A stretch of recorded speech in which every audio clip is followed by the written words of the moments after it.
Oh dear. It's annoying being known on the internet. And God, it's so hard being famous. Yeah.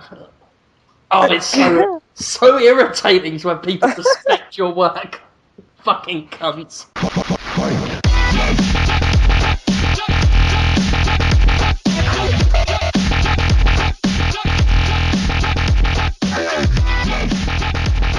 Hello there.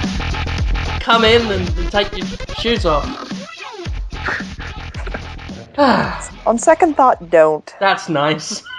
That was a nice friendly... I imagine myself in a little cottage in the forest as I did the intro today. So, sit on a mushroom, which they use as chairs in the forest. And pull up a toadstool. That sounds bad. On a toadstool, that's it. Have a seat in our cobweb hammock. And get a little fishing rod, which is like a twig with a bit of a mouse's whisker on it, and go fishing in the puddle for little fly eggs or whatever it is. Like when a puddle's been out in the sun for too long and they got those little shrimpy things in there. That is like fish for gnomes. Ew.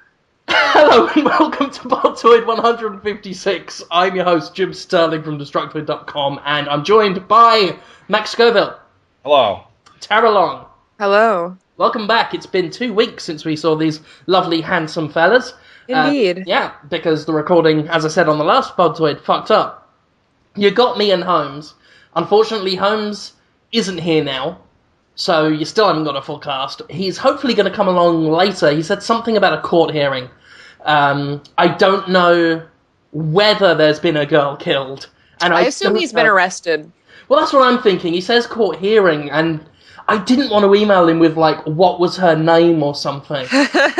In case that's what it was. Show me on the doll where you touched her. Yeah, something like that. Just in case there was some trouble. Like, not that I'm saying he did anything willfully. Not in an accusatory tone, of course. More like a Laura Bush type of thing. And I didn't want to bring it up if it was a bad sort of situation. But he's not here. And he probably... Well, we'll ask him about it when he comes back. We'll quiz him. Yeah. You do it. You got more tact than me. I'll just say, who did you kill? Show me where you hid the body! Yeah. I would love to... No. Anyway. Show me on the doll where you hid the body. Okay. Games of the week? Games of the week, that is it. You're better at this than I am. Which isn't fucking hard. But, well, Terry, you came up with the idea. What have you been playing this week? Played a tiny bit of L.A. Noire. Still haven't finished it. I kind of feel like Max now. I'm not sure if I really want to. I mean, I do, but I just don't know if I want to invest the time. I don't know. Do you think the last 10 hours of the game are worth it? It wraps everything up. You know, the final case brings it all together and lets you know what's going on and who did what and why and where and how. I liked it. I liked the last sort of case and... Yeah. Well, I'll give it a shot sometime over the next week. I'd say it's worth the time. I mean, it's... How far into it are you? What was the last sort of thing you did? I'm still in the first Vice case right now. Ah, so you've actually got quite a bit to go. I mean, if you're that tired there, then it might be a bit of a slog, but... It's not that I'm tired, it's just that I haven't picked it up in a while, and I always forget everything between playings. So I need to just sit down with it and like set aside a day or something to just finish it, if I even can finish it in a day. But yeah. I mean, it's not hugely long. You could do it in a day from there.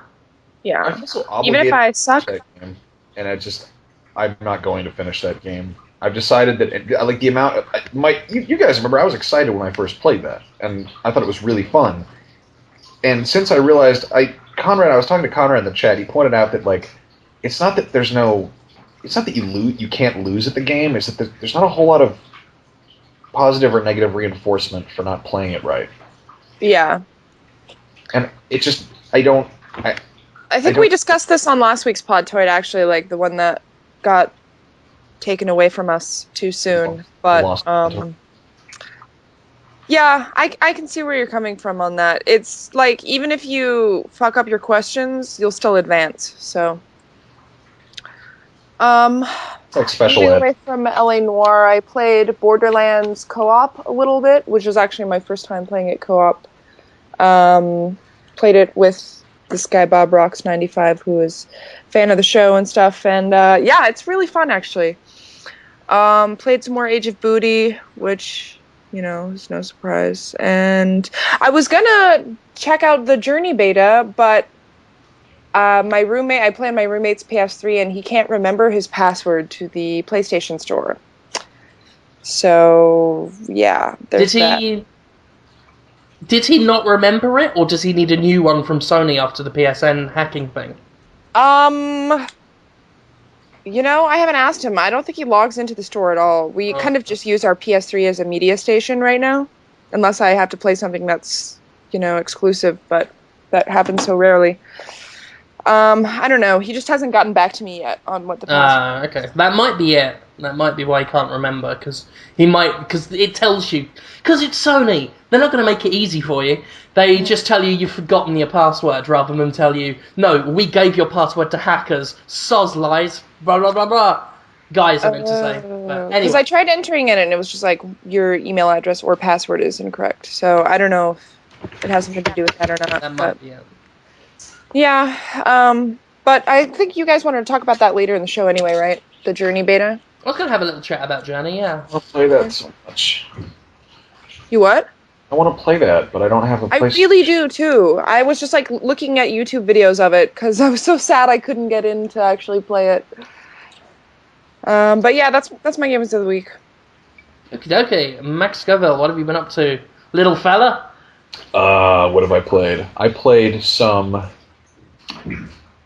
Streets of Rage 2. Nice. Yeah. Good choice. Yeah, I played a little bit of Trenched. I downloaded the demo of Trenched because I'm like, everyone's talking about this. I bet it's really cool. And I really like it. I really like the style of it. I think it's really pretty. I like the humor in it. But I pretty much rage quit because I couldn't stand the tutorial. It was everything it holds your hand so firmly. And Are you talking about the Trench tutorial? Yeah. I downloaded that and I haven't played it yet, actually. Yeah, I mean it's like a petty thing to complain about, but it pretty much exemplifies what I hate about video games these days. That you can't just jump right into it. Like that. I mean, it's like if you, when picking up a book, if you had to sit through, like, if you had to read the foreword by the author, or you had to read, like, the copyright information, it's just, I've played it, you're in a fucking pair of robot pants, and you shoot guns using trigger buttons, like, they couldn't have done, like, a little on-screen thing, but instead they're like, oh, there's gonna be more guys attacking here, and, like, yeah, the voice acting's fun, and the story is very exciting, but I just kind of want to play a game where you're a robot and you blow shit up, and, yeah, I just, like, I got over it, I was like, I don't want to do this. It was too hard to learn? I went and played fucking Streets of Rage instead, where you just go around beating up transsexuals and picking up, like, $sign bags and chickens to eat roast chickens. How do you know they're transsexuals? Because I've played the fucking game, Tara. Look They're not transsexuals, they're just hookers. BDSM hookers. Actually, I don't know, it was Final Fight, wasn't it? The whole poison thing happened? Yeah, that was... Yeah, I think Streets of Rage has the secret hard gay boss that was cut out because he was considered too homophobic or something. It's been a while since I read all the funny little articles about those characters. My memory's hazy now, but yeah, there's a lot of secret gay in the old brawlers. That's why I like them. I think the second boss for Streets of Rage is just a prostitute with a whip. As it should be. Yeah. Bar, and she pulls up a stool and takes off his trench coat, and she's wearing. They're really hard too. I was really hard playing that game. Wow, TMI, Max. That's great. I'm so glad you went with that because I was going to do it and I'd have hated myself afterwards. You took the bullet for me. Yeah. So that's pretty much it. I played some more Fallout 3. I'm kind of trudging through the DLC. I'm on. What the fuck is it called? It's the one where Operation Anchorage, where you go into a virtual reality simulation of World War III, and you have to fight, like, Chinese people. But I realized that they pretty much took Fallout and decided to put, like, it's kind of a cross between Metal Gear Solid and Modern Warfare. Because it's really objective-based, and you just kind of shoot guys, but they're also, like, emphasizing using stealth, and I think your initial loadout is like a stealth boy and a silenced pistol. And I'm like, this is familiar. I'm in Alaska, and I have to like sneak into this base. And it felt a lot like Metal Gear Solid 1. So, and I decided that I don't want to buy New Vegas because I found out there's a legendary Deathclaw, which is bigger than all the other Deathclaw. Just not going to do it. Wait, when? I was reading the Wikipedia article, and it said there's like a legendary Rad Scorpion and a Deathclaw. That must be at the very end of the game. Well, they're I haven't encountered it. They're hidden in like special caves, special locations, and there's like one specific giant fucking animal, and I just don't want to fight a giant Deathclaw. I really want to buy New Vegas. Actually, it's like $40 on Xbox Live right now. I'm kind of deciding if I should take the plunge. I love New Vegas. We own like a illegitimate copy, I should say. But I want to be able to actually like play online and stuff. A lot of energy in here today. Yeah. We had a nice start, and that's the best you can get. Anything else you've been playing? I still can't play Boktai because it's not fucking sunny enough in San Francisco to get any UV rays to kill vampires. So that's it. Minish Cap still because the fucking cloud dungeon because the clouds are fucking assholes. So there's that. That's what I was doing. That's it. So a nice little trip down older games, I guess. I'm poor. I don't have money for new games. Okay, I wasn't being mean. It's just nice. Everybody just calm down. My fucking roof leaks, and I'm poor, and I don't have any new video games. You're thinking about getting a Wii now. You're like a peasant. Yeah. You're a part of the proletariat. Whatever that is. Yeah, I played Child of Eden, which was cool. I don't think my eyes and ears are virgins anymore. I think that was what it felt like. Like they'd been fucked. But a good fucked. The kind that Journey would sing about. The kind of passionate, epic fuck. So that was cool. It's a good game. Not beating it yet. I'm still like halfway through it. But I got other things to do. Been replaying Sonic 4 a lot. I guess because of the whole Sonic anniversary thing that's been happening since last week. I don't care what anyone says. That game is really good. And the people that hate it because the physics are not exactly like they are in Sonic 2 are fucking retards and should die of the consumption. That's actually kind of how I feel. Yeah. I mean, I think the opposite.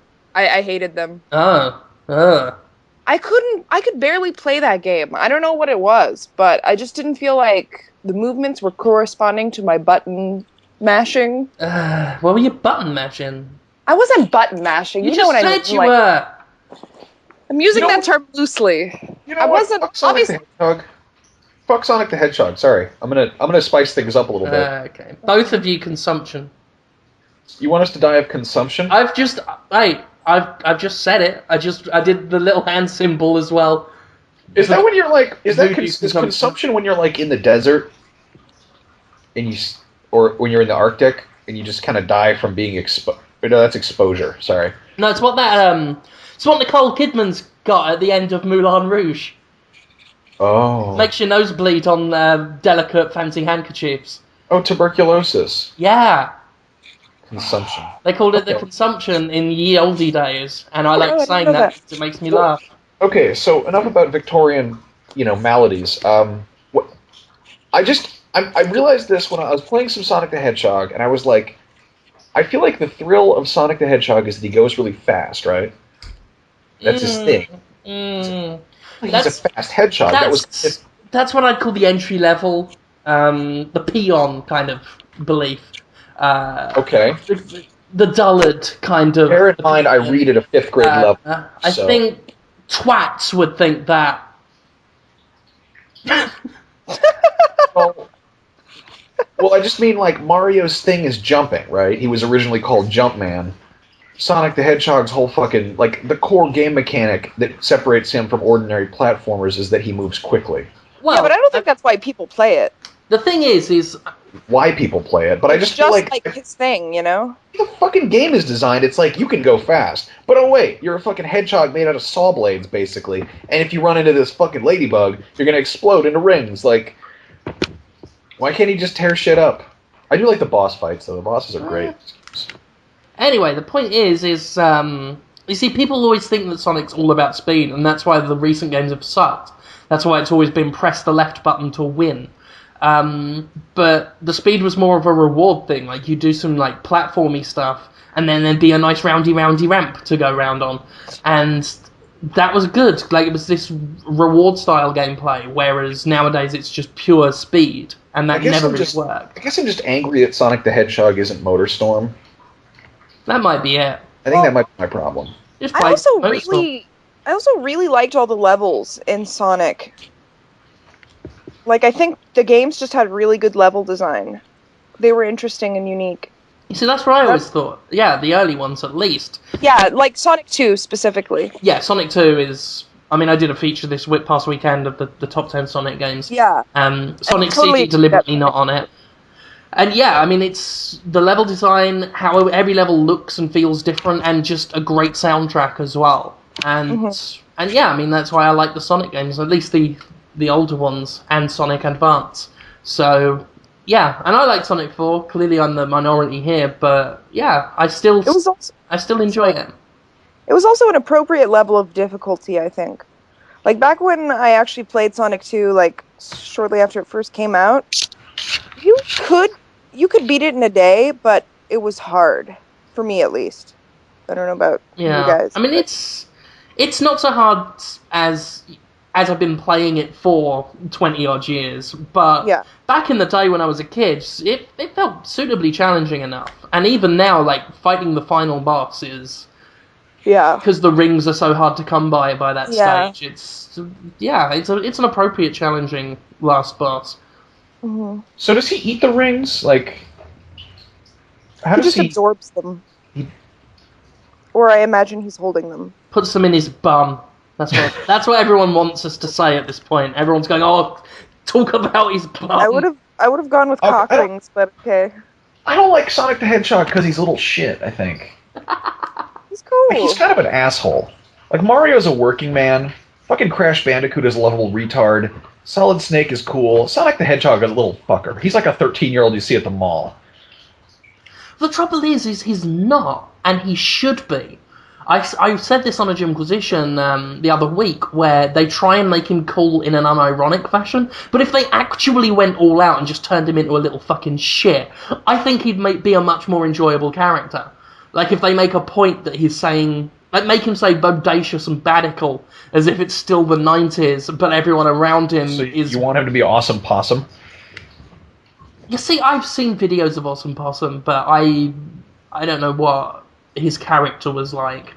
As far as I can tell, it was just a possum, who people said was... He actually told you, like, radical! Ah.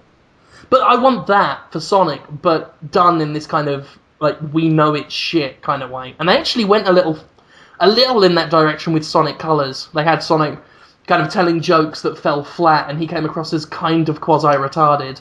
And I think that works for Sonic. Like, he should be this quasi-socially maladjusted, stuck in the past little shit. And I think it would make a more enjoyable character. This reminds me of the Duke Nukem discussion, his character. And I had an idea that could probably save the franchise. Mm-hmm. Duke neutered, where he becomes a lady for no reason. And it basically becomes a parody of Tomb Raider, where he's just like, it's still Duke Nukem as the character, but he's like a girl. And he's getting hit on by like dudes, and he has to defend himself. And he finally gets to learn the error of his ways. Yeah. I like that. Yeah, that's quite good. I like that as well. We're having fun. We are having so much fun together. We are. I don't know what the listener's thinking, but we're having fun, and that's what matters, because we're the ones wasting our afternoon. Okay. Time for film pitches for Willem Dafoe. Okay. Shit, I don't have one for today. I'm hoping... Did we ever talk about the one from last week? I told them you had a brilliant one, but I did not. So, yeah. I mean, if you want to just launch with that, because it was fantastic. Okay, hold on. I have a crazy fucking idea. I'm going to shotgun a beer, and then do that. Oh, Jesus Christ. Okay, hold on a second. You guys talk about how Sonic the Hedgehog is great or something. Okay. I'll be right back. What are your thoughts on Knuckles now? Knuckles... Because I was always a huge Knuckles fan. I like Knuckles. I think Knuckles is cool. He's red. And he's like an evil Sonic, you know? Yeah, I mean, he was, and that was... Vegeta or Green Ranger of the Sonic the Hedgehog universe? Excuse me, you're not in this discussion. Fuck Go you, ahead, I Jim. never talk about It in beer. Hedgehog. Like, he was a cool character and everything, but I find it interesting that Sonic gets shit for introducing a new furry friend in every new game these days, when it's actually been a big series tradition. The first Sonic had just Sonic, Sonic 2 had Tails, Sonic 3 had Knuckles, and it was all downhill from there. It's like, Knuckles and Tails were acceptable, but they were still this hint of what was to come, until we ended up with Big the Cat and fucking Cream the Rabbit and Registered Sex Offender the Anteater, and all this bullshit. Was it Tails is cute, but he never really added that much to the games, I thought. Because what was it, like Sonic 3, I think, where he makes kind of more of a... Shit, what's the... I know I'm thinking of Sonic 3. That was the only game that I ever played Tails in. Yeah, well, I mean, he was actually properly just kind of like a shitty side character that you played when your friend wanted to play Sonic. He could fly. Yeah, but he was always getting caught off screen. Yeah, but he could fly. And he wasn't an asshole. Flying isn't necessary in the Sonic games. Tails was like... If you wanted $5 and you needed $5 for the bus or whatever, and you were like, Tails, my man... No, if you asked Sonic, Sonic would be like, sorry, bro, and then he'd run away. I don't care what kind of person Tails is in real life. I'm just saying, as a playable character, he kind of sucks. He could fly, though. Okay, I'm a little bit buzzed. He's fucking annoying, though. He spends his whole time going, oh, Sonic! Oh, Eggman's coming, Sonic! Oh! I'm sorry, but fuck Eggman. That's the dumbest, rebranding ever. That is true. I make you right on that. It is Dr. Rubble Bubble. Everybody knows it. Okay, are you ready for the Willem Dafoe pitch? Every time. Okay. I don't know if this is going to have the same effect as the first time, but... I've already forgotten it, so... Okay. It's Hollow Man 3, starring Willem Dafoe. He becomes invisible, but his head isn't invisible. Still fucking funny. His whole body is invisible, but it's just Willem Dafoe's floating head. And all he's doing is going around and looking at ladies in the shower. Again, I'm just seeing this floating, gurning head with women, used to it and just rolling their eyes and saying, it's fucking Willem Dafoe, ignore him again. He wouldn't do anything else. There would be no plot to the movie. It would be him discovering this invention that makes him invisible from, the neck down. And then it would be him just, looking at... He'd be breaking into sorority houses. And what would the name of this fine film be? It would be called Hollow Batgirl. I also had another one. Another idea that could involve Willem Dafoe. It doesn't have to. Okay, go ahead. Okay. It would be a reboot of the Terminator franchise, but it would be set in the Old West, and instead of Terminators, it would be bears. Interesting. So they would send bears back in time to protect the guy who figured out how to train bears. That is great. I want to make one addendum. Because it is the Old West, the bears have been trained to ride horses. Oh, of course. Horsey bear. Yeah, and the bears have guns. Oh, brilliant. So just imagine Terminator. And, in the first one, the bear is a scary thing. And this bear is, chasing them in, a covered wagon. And they're on a horse, and they're running away from the bear. And then they have to use, dynamite to destroy the bear. And then in the second one, they send two bears back in time. and one of the bears like looks like it's all well behaved and it's going to be like on the side of good, but then you find out it's an evil shape-shifting bear, and the other one is actually a good bear, and you actually learn to love and care about the bear. And at the end, the bear has to lower itself to lower itself into a geyser or something. They go into a shed and they pick up a tin of Old West baked beans, but it is the bear. Yeah. Yeah. I like that. I might pay to see that at the Dollar Theater. I'm going to email James Cameron about this project. It couldn't be worse than Rise of the Machines. That's a fact. There's no talking bears in it, right? Oh, fuck no. The bears would all be like Chewbacca. They'd all shout stuff in, like, bearish. You know, can't fucking stand movies that have talking animals in them. Oh, fuck that. No, it is funnier if the bears are just, like, completely bear-like and bear-like in their behaviour. Except they can fucking ride horses. Yeah, ride horses and wield guns. And I they like can that. Hijack trains. Yeah, and wear, like, cowboy vests. Yeah, it would be incredible. Yeah. Also, I had another one. This is great. It's a Terminator movie, but the Terminator malfunctions. You know how the first scene is always the Terminator being like naked and wanting clothes from bikers or whatever? Mm-hmm. He would just try on clothes repeatedly. So he'd just be going into different places that are like inappropriate and just being like, "Your clothes, give them to me." And then he'd walk out and like check himself out. And the next scene would just be him going into a different place. And the culmination would be the Terminator going into Baby Gap and being like, "Your clothes, give them to me," and like walking out in like a romper. Brilliant. That would work even better with Arnold Schwarzenegger as he is now, as this old, slightly sagging fellow. I like that. Well, I mean, I've got a Willem Dafoe pitch, to bring it back to Willem Dafoe. It's a simple one. Inspired almost by your idea of Hollow Man 3, I want to take an existing movie franchise and kind of Dafoe it up a bit. So, I want a shot-for-shot remake of Face Off, the classic film starring John Travolta and Nicolas Cage. Except, and again, totally the same character, same plot, shot-for-shot. Willem Dafoe plays both characters. So you've got Willem Dafoe playing a character with the face of a different Willem Dafoe.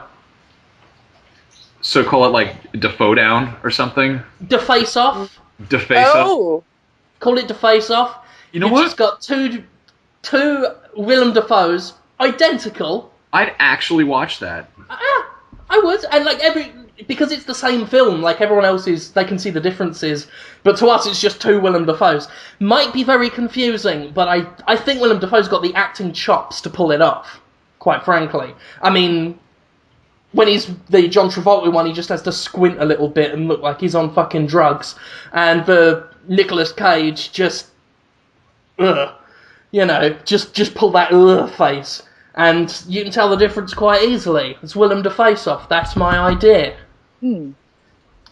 Wow. That's a good movie. I'm going to have to come up with a really good one next week to trump you guys. Well, that's it. It's not a competition. They're all great ideas. They're all going to get investors. But, yeah. Obviously. What? Here, Terry, here's one for you. You can have this. This can be your idea. The Lizzie McGuire movie.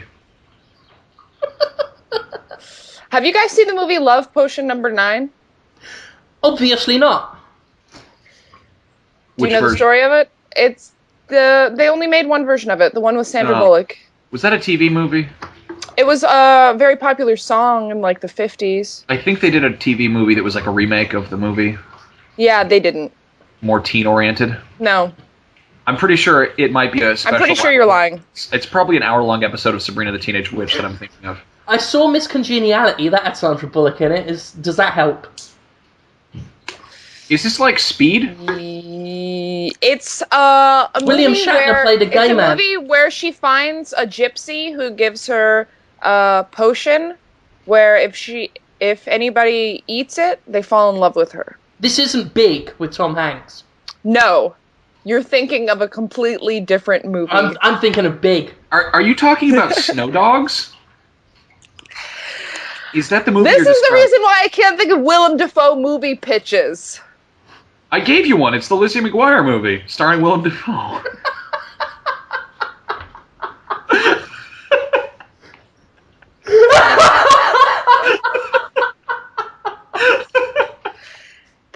Lizzie McGuire movie? Fuck yeah, they did. Oh, fucking hell. Wait, that wasn't Miley Cyrus, was it? No, it was. No, that was fucking Hilary Lizzie Duff. McGuire. Jesus Christ, Tara. I don't know what you kids watch these days. You know what I really liked? Tara, it was that one. They changed it a bit, but it was about a book that kept writing itself, and a boy called Sebastian goes and finds the girl who is a little kid. You're lying to me. Yeah. Pretty sure that was Free Willy. It was played by Hilary Duff. Oh, that I was... just found the volume 1 of the box set It on was- IMDb. It was Free Willy 2 back in the habit. That's what I'm thinking of. Yeah, that must be it. Yeah. get What was that one confused. with Whoopi Goldberg that was about apartheid? The Golden Child. Yes, that. Fuck you, Jim Sterling.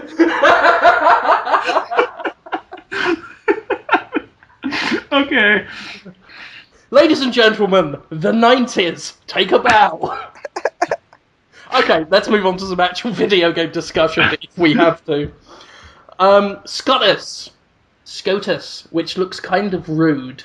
Like, it looks like something you'd find on a sex shop. SCOTUS for Scrotus. Yes. Sounds like special sex jelly. It does. Enhanced. For your pleasure. The Supreme Court said that video games are art now, which is official, and that means we can all feel validated and like we've got a proper job. Good times. Does this mean that Roger Ebert has to go to jail? Yes. Yes, he does. And then we get to tweet, jackasses shouldn't be idiots. Silly old Roger Ebert, you mad troll. Okay, yes, video games are protected by the First Amendment, and everybody was excited and happy. And that's cool. Leland Yee, time-wasting senator of California, who has spent 8 years now spending taxpayers' dollars fighting an unwinnable, unconstitutional cause, has vowed to keep fighting. Meanwhile, the ECA and EMA and all the other video game industry spokesmen are quite happy. They won a very big thing. I don't think it's hugely life-changing as some might put it, but it was a big victory. And yeah, like, I want to get your thoughts on that, and we can have a bit of a talk about it. So I'd actually like to play devil's advocate here for a second. And I haven't played that. Is it good? Pose a question Isn't to it that you film guys. with Joe Pesci in it, where he helps those people get God off the damn it! crime? I'm sorry, I'm thinking of Little Fuckers. Okay, if you guys didn't play video games at all, would you still agree with the ruling? Absolutely. Yeah. Okay. Because people are making this guy out to be like the Antichrist of video games, which is whatever. And the reason I bring this up is because somebody in the comments on the Podtoid post asked the question, will the games industry launch an effort to keep this guy from becoming mayor of San Francisco? And if so, where do I sign up? Which I thought was kind of ignorant. Like, completely discounting somebody's mayorship just because of their stance on one thing.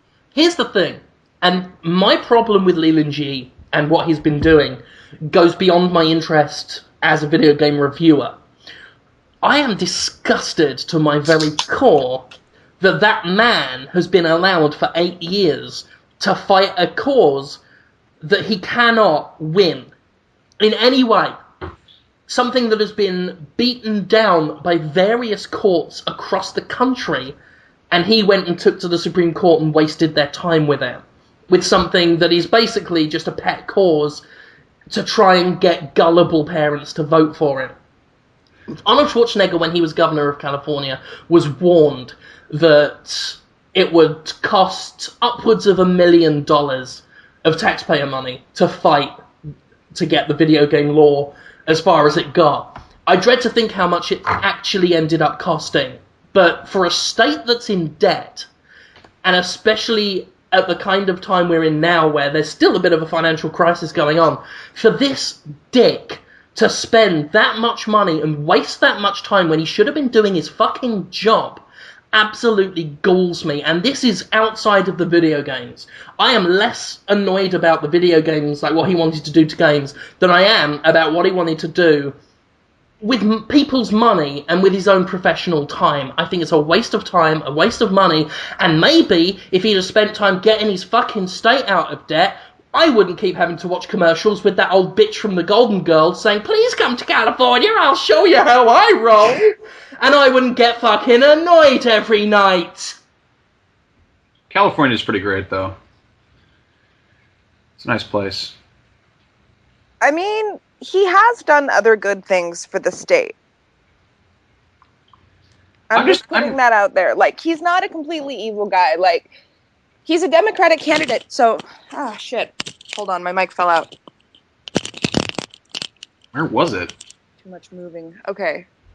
I think the problem He's a Democratic candidate, so if you don't agree with his viewpoints, then that's one thing. But, like, he's tried to lower college tuition and stuff by prohibiting executive increases, like, at universities during the recession. He even introduced a bill to allow free speech for college journalists. So college administrations can't censor any college press at all, which is kind of interesting, actually. And he's got a PhD in child psychology, so obviously the selling of video games to minors is something that he, like, whether it's true or not, it's a cause that he completely believes in. You know what I'm saying?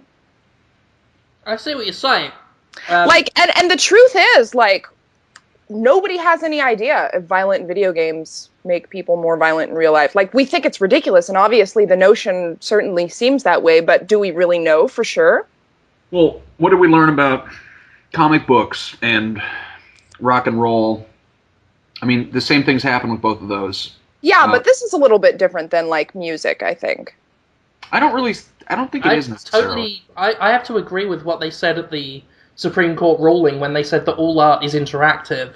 And if anything, I mean, you can get studies to prove either side of the debate. And there was a study that was like, watching a movie is more effective than playing a game because you don't take an active role. You've got no control over the stuff you're seeing. So if you watch something like The Human Centipede, like I had to fucking watch last night, then that can be more affecting because you do not have any influence over what you're seeing and what's happening. Whereas in a game, you get a sense of empowerment that you can control and ultimately, like, stop or cause whatever's going on, and that can be cathartic and therapeutic in some way.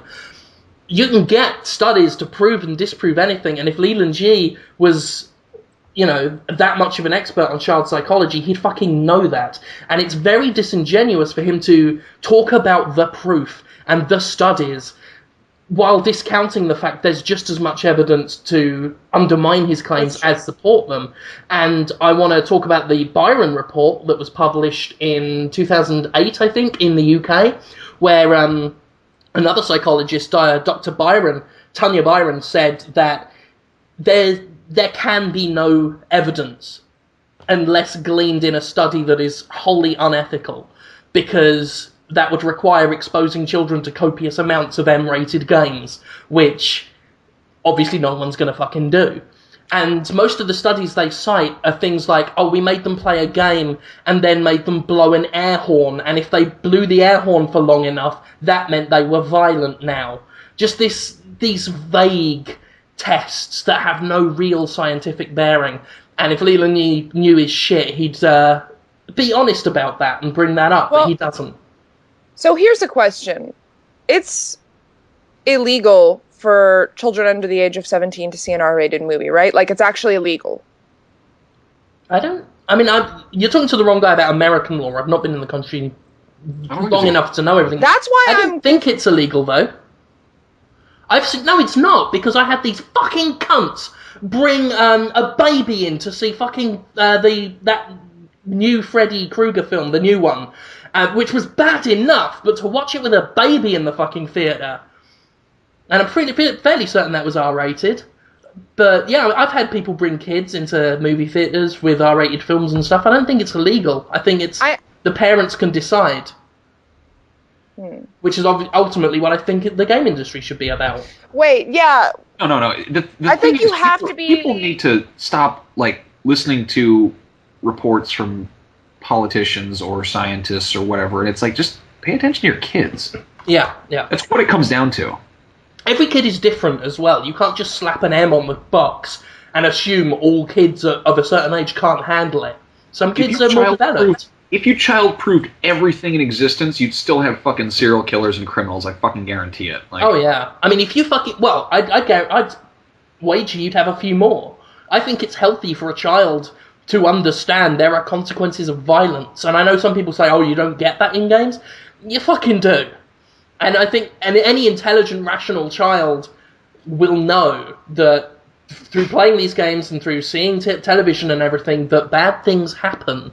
And I think it's very dangerous to have kids that grow up thinking that life is all peaches and lemonade and nothing bad ever happens to anybody.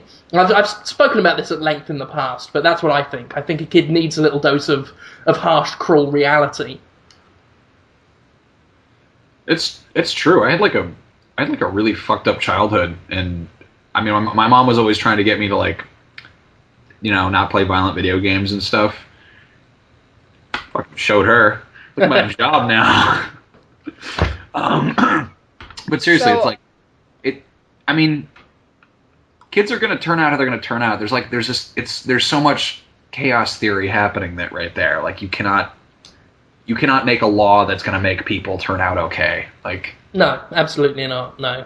And my kid here, you know, we let him play... We don't go by age rating so much, we just go by what the actual content in the game is, and I guess we're lucky to do that because both myself and his mother are gamers, so we know what to look out for, and we know, you know, we're not going to let him play an FPS with loads of headshots and blood and sex and tits. But I'm not against him playing something like, say, Crackdown, which still has a level of violence to it, but it's not in that overt, grim, realistic thing. And I think he's old enough for that, and as he gets a little bit older, we can upgrade him. A lot of parents, of course, still don't know enough about games, and that's where people like Leland G have gone wrong, in that they're not educating parents. Because obviously hiding behind a wall of legislation is easier. And, well, I say easier, it's taken Leland G 8 fucking years to fail, but... Even so, it takes a little more effort to make parents understand, and I think that's the problem. And even then, even if this law went through, you'd still get parents going and buying Grand Theft Auto for their kids because they want their kids to shut up. Yeah. Nick Chester actually said when he was a manager at a GameStop, he said he's never sold a kid a violent game. He sold plenty of violent games to parents who were buying it for their kids. And he even advised them against it, but they're like, oh no, he wants this one. So, there you go. I think Jonathan Holmes is here. And he is. I'm just about Is to bring him in, yeah. I was hoping for you guys to say something to cover for me. But instead we just called attention to him. But here he comes. He's calling him in now. I don't know if I've said this on Podtoid, but if you're ever feeling sad, imagine Jonathan Holmes teaching a child to ride a bike. Oh my fucking god. That's so nice to walk in. Normally when I walk into a room or chat and people are talking about me, he thinks he's really smart, but he's actually not, you know. He thinks he's really wise, but he's actually not as wise as he thinks. But you're actually saying nice things about me, Max Scoville. Thank you. I've never said anything mean about you in my fucking life. You're like the sweetest man I've ever met. Oh, that's so nice. I was talking about you on the... I talked about how we bonded at that Frag Girls party. It was like the second time we met, I think, and now it's been nothing but roses and wine ever since. It's a little weird. Well, I was like, we should be Riggs and Murtaugh from Lethal Weapon for Halloween. Yeah, I totally. You talked about that. You could have a mustache, and I could have a drinking problem, and you'd be like, I'm too old for this shit. I'm gonna be like, your daughter was in a condom commercial.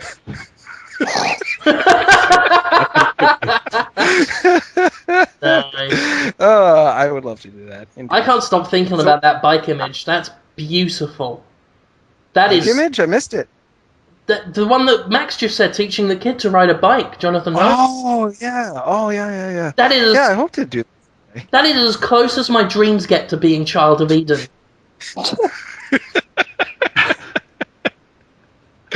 Oh, that's awfully sweet. I had a dream last night that I was talking to a guy with a name tag, and it said Apple, on the name tag. And I said, "Hi, Apple." And he said, "Oh, no. It's pronounced Apple." He was a real What? dick. Wow. Yeah. Wow. Guy Apple. Dreams. So No. I had Don't call a him dream.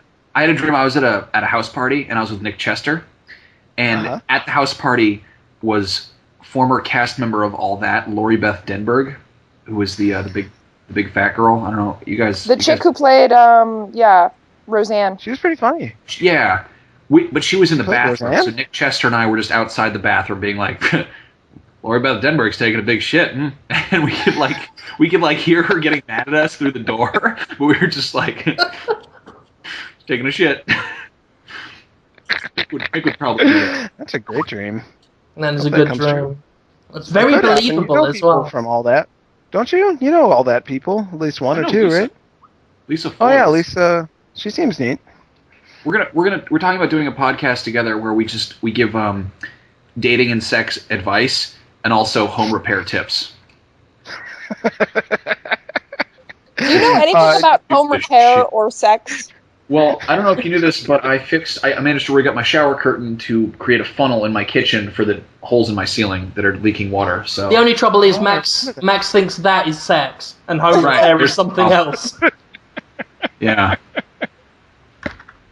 Oh, there's confused. definitely a joke about caulk in there, but it's stupid. Cock sex. That's my joke. So did I miss the whole video game talk part of the show? I did. We were No. just wrapping up, but if you've got some thoughts on the whole Scrotus thing, then you can certainly chime in, sir. Oh, I was just bummed about it because it was like, I'm glad that the good guys seem to have won. They won, right?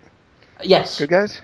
Yeah, but that's like non-news. That's like when, somebody announces that they're not making a bad video game. We can't really post that as news. So, yeah, it was It's uneventful. like when they don't let a criminal out of jail, you know? Yeah, exactly. It usually doesn't make headlines. Yeah. Tigers have not escaped from the zoo.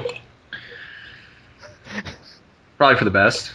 I don't know. I mean, to us, it was like no shit, but socially, it's a good thing.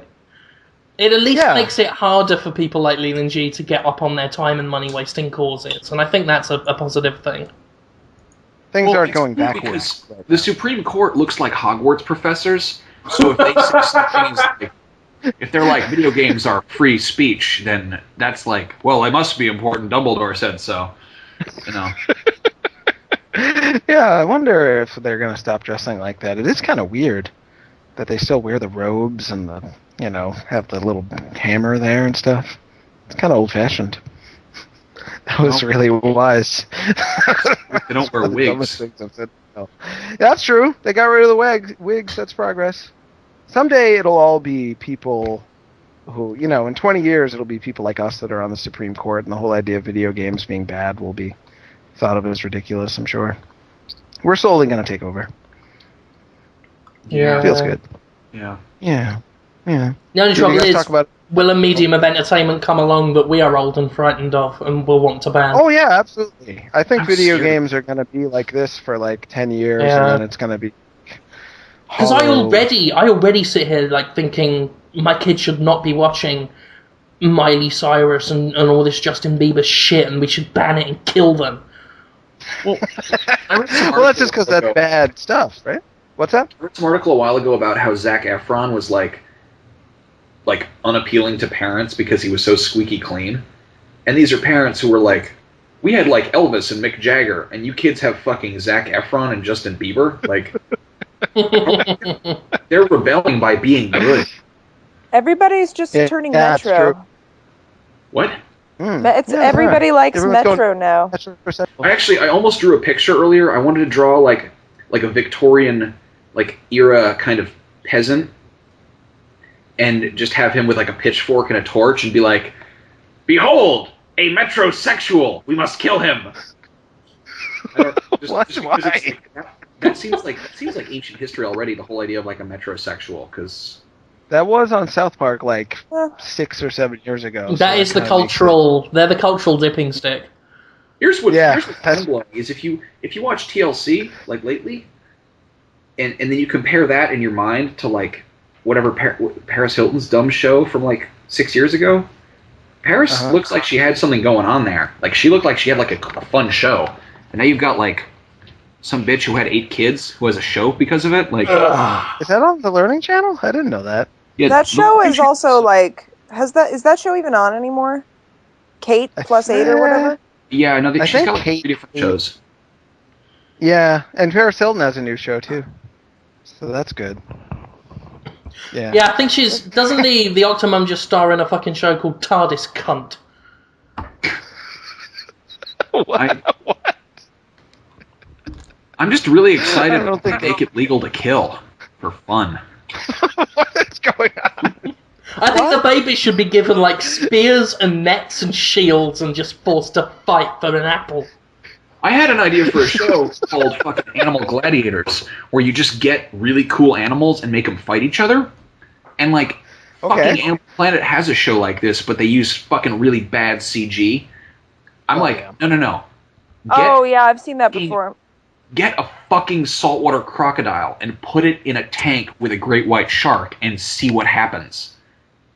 I'm not talking about big. Oh yeah, we the old community I used to run before I worked for Destructors, we had a thing called Beastly Battles where we'd pit like different animals against each other and see how they'd, like honey badger versus warthog, and we'd try and go through like really interesting matchups. I'd definitely pay to see that in real life. I think eventually like Bill Cosby just won everything. Oh, was that? No, that was a different thing. That was Bill Cosby versus. I came up with this idea where I'd put Bill Cosby up against various things, and Bill Cosby would always win because he's fucking Bill Cosby. Yeah, that makes sense to me. Would he just could charm the other anyone out of. down? He'd be the only one to ever give him a challenge was Or offer Rutger the Hauer pudding. because he's fucking Rutger Hauer.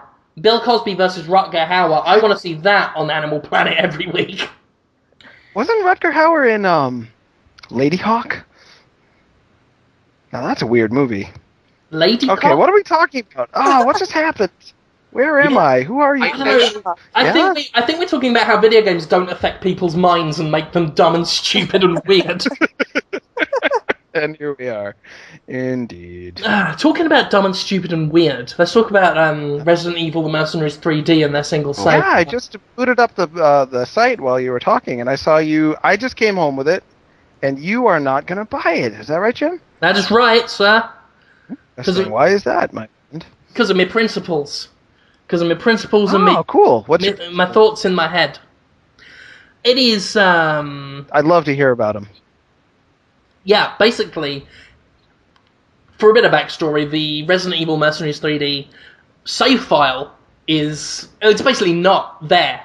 The cartridge is the save file. Everything's just written to the cartridge. You can't erase it, delete it, save over it, or anything. The knock-on effect, and Capcom says this wasn't their intention, but I'm inclined to call bullshit on it, is used games were not the driving force of that decision. But the knock-on effect, whatever their intention, is GameStop are refusing to accept it as a trade-in thing. And that, to me, represents the potential very damaging harm to the used game market, which, in turn, I believe represents long-term damage to the industry as a whole. Because I think the used game industry is incredibly important. I believe it gives poorer gamers an opportunity to afford brand new games by having trading credit that makes a $60 investment a bit less painful. And it also gives exposure to intellectual property.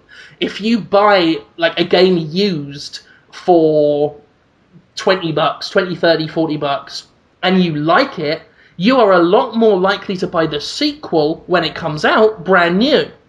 And I believe we had the guys at fucking, what are they? Real-Time Worlds complaining that Crackdown sold most of its copies used. And they're like, oh, well, that's really shit. Crackdown 2, I believe, sold actually really quite well. And even though it wasn't that good. Even though it was shit. And I want to join the but dots. people like the first one, so. Yeah, and I'd like to suggest. I'd like to suggest, therefore, that a lot of people loved Crackdown buying it used, and were then more inclined to buy the sequel brand new because it's no secret that sequels sell better than previous games generally.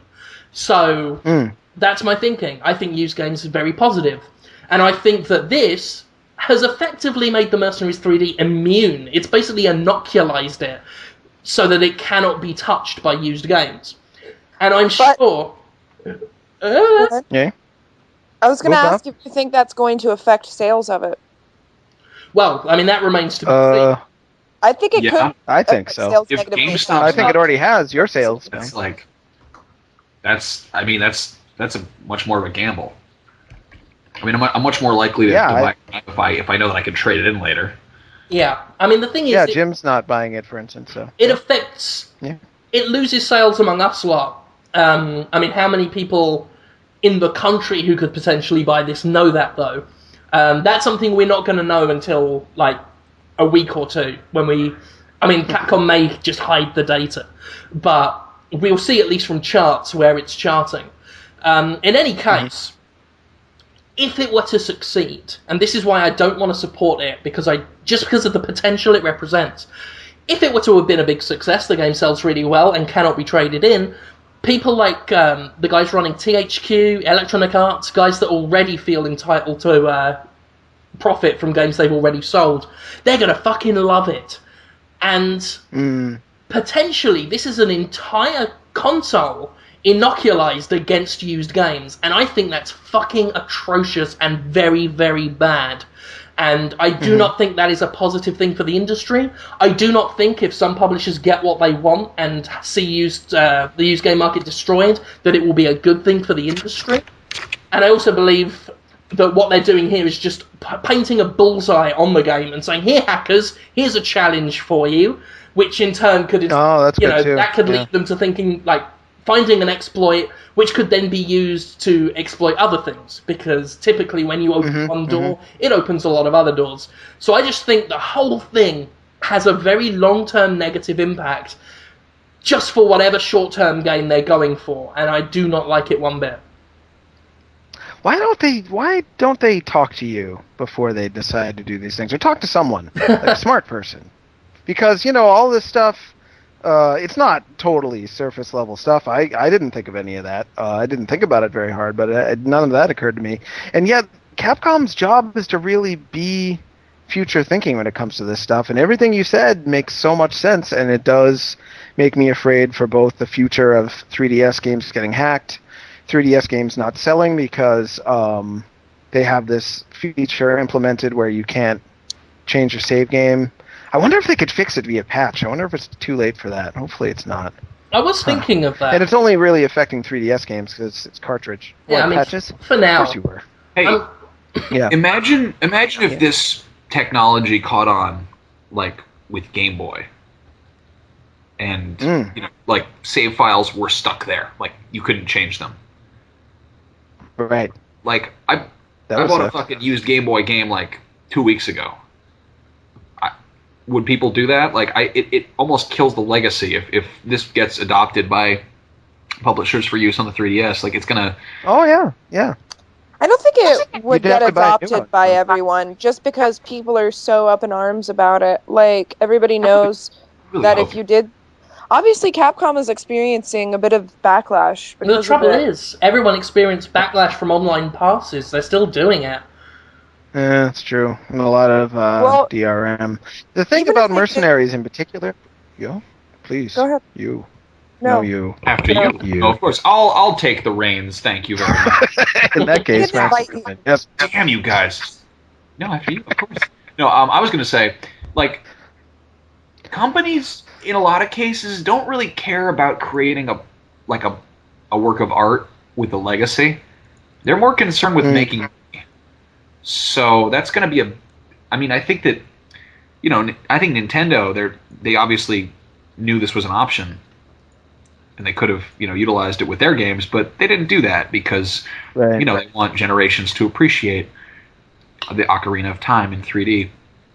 It's funny you mentioned that, because the Pac-Man creator has been talking a lot about how he feels developers today are too quick to be like, we just need to make money right now and not think about whether their games are going to last forever. And it is something that I think younger people in the industry who are just worried about making a name for themselves and making sure they have money don't think about their legacies in that way.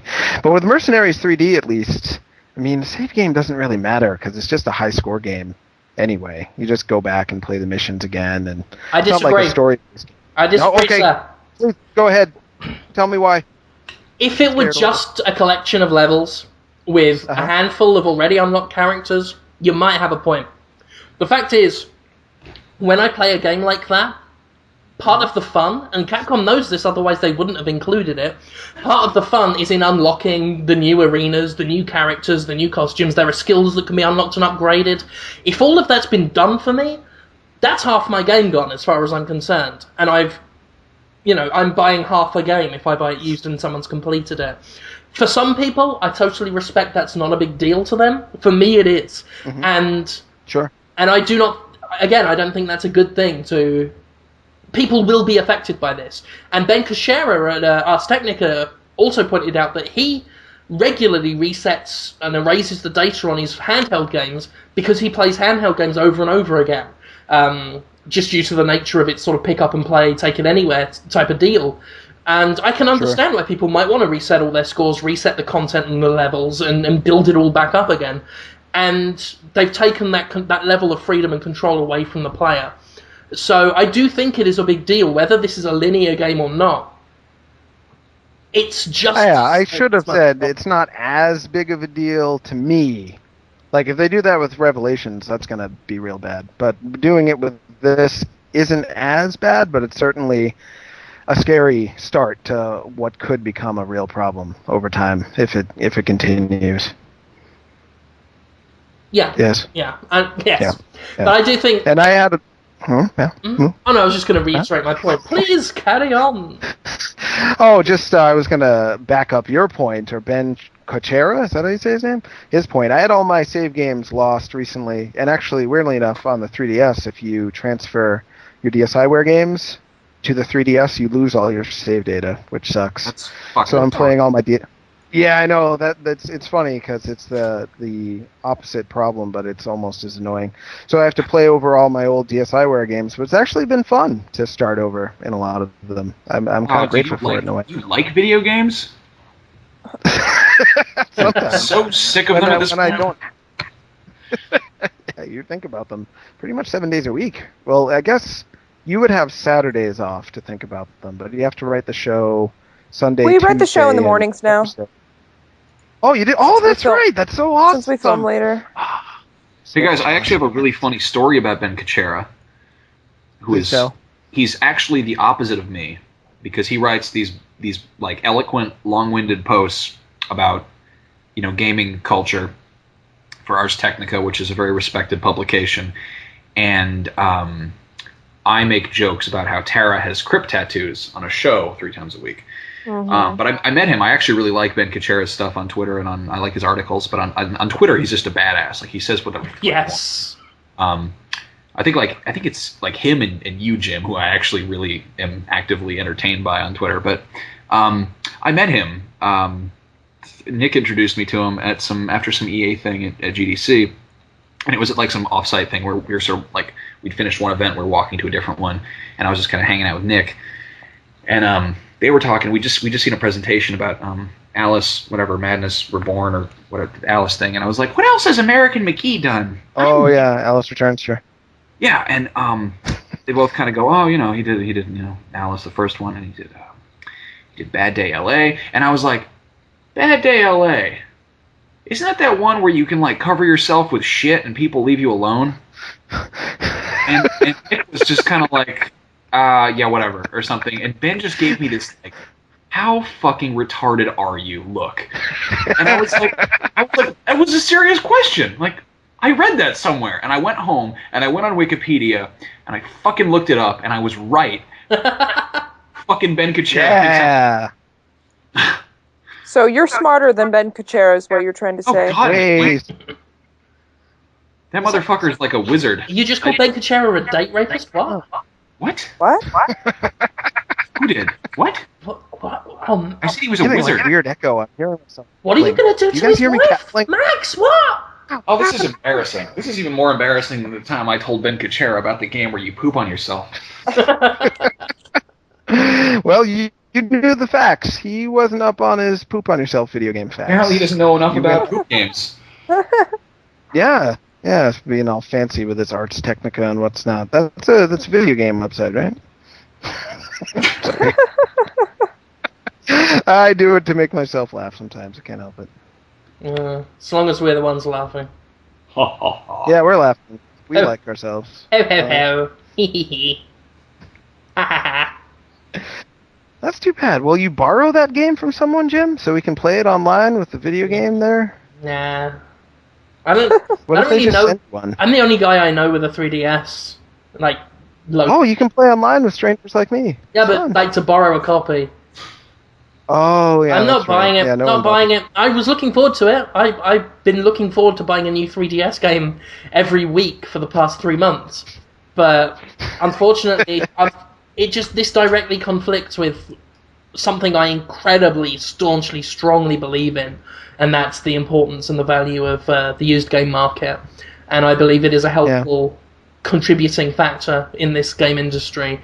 And seeing publishers fight it because they've got this infantile gimme, gimme, gimme, now, now, now attitude, it dismays me a lot. Yeah.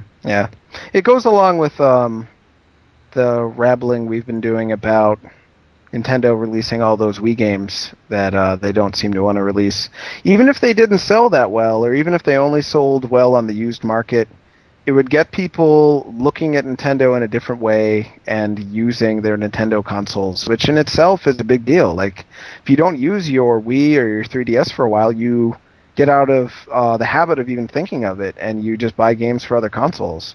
Regardless if you bought the games used, at least you're using the console, and that's kind of a big deal. Yeah, absolutely. It's like I wanted to buy. I was looking forward to going to GameStop today, buying a game, trading some in game industry, and maybe I'll go buy something else from another publisher now, just so I can. Right, you're involved. You're using your console. You're playing games on it, and you're staying aware of video games in your life in general, which you would anyway. But your average person, they can easily grow out of video games or a video game console if they don't use it for a few months.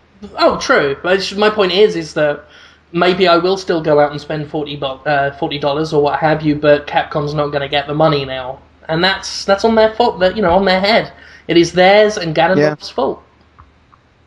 Did you say Ganondorf? You did. You just blame Ganondorf. I may have. Ganondorf tends to be involved. Okay, I just want to clarify.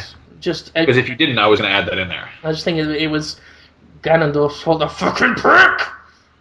I actually annoyed my wife because we were in a restaurant and I was playing Link's Awakening. This is what started me on the blame Ganondorf thing I've been doing on Twitter. And I sat there every time I fell down a hole or got hit by a moblin. I was just quite too loudly in front of children, was just going, Ganondorf, you fucking prick! Why'd you do that, you turd? He's not even in Link's Awakening. No, and that's the Ganondorf, you fucking klutz! I say that when I'm playing Fallout, so I don't think he's in Ganondorf? It's a big game. He could be. He could be in there. I think he's in that. He might be. I wish they did more crossovers. Fighting in the It's sad.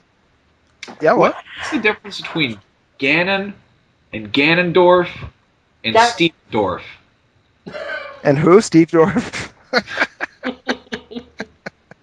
Steven Dorff was in Blade, but right. I don't Steven know where Dorff I'm going is here. No, it was a great gag though. Great gag. Great times. Good I enjoyed times it. with friends. It worked for me. Wonderful memories. Do you want to answer Excellent jokes all around. It's a laugh a minute. Yeah, let's do some questions. Did you want to answer the question about Ganondorf? I mean, you leaving our boy Max hanging? Is there a... You wanted to know the difference between Ganon and Ganondorf. Was that a serious joke? Was that a serious question as well as a... I added on the Steven Dorff because I cannot... I have a quota of sentences to make retarded. Okay. Well, we had a great guffaw and a chortle with that. But to answer the question, Ganondorf is his name. That is Ganondorf, the green, big-nosed, red-haired Gerudo. And Ganon is when he is the pig, when he transforms into an alternate pig-like form, which reflects the greed of his thievely nature. And that is Ganon, his alternate form. Oh, boy. Did I get that right, Jonathan? As a follow-up question... I believe so. Yep. As a follow-up question, is that the game where you can rub shit on yourself? There's nothing. Whoa, was that the I believe loudest that yawn was. I believe that was ever Night at the heard on Museum, podcast? Max. Okay, I will have to pre-order that now.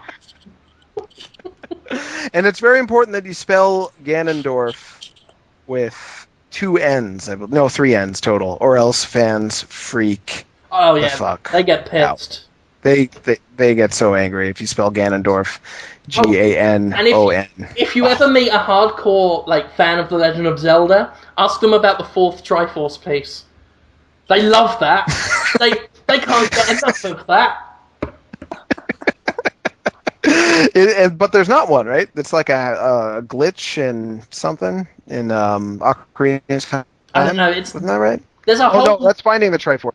Yeah, there's a whole list of ways to get yourself Ganon banned from any type of Zelda fan forum, because those guys get fucking pissed if you get something wrong, if you make a common mistake like spelling Ganon's name wrong or talking about the 4th Triforce piece.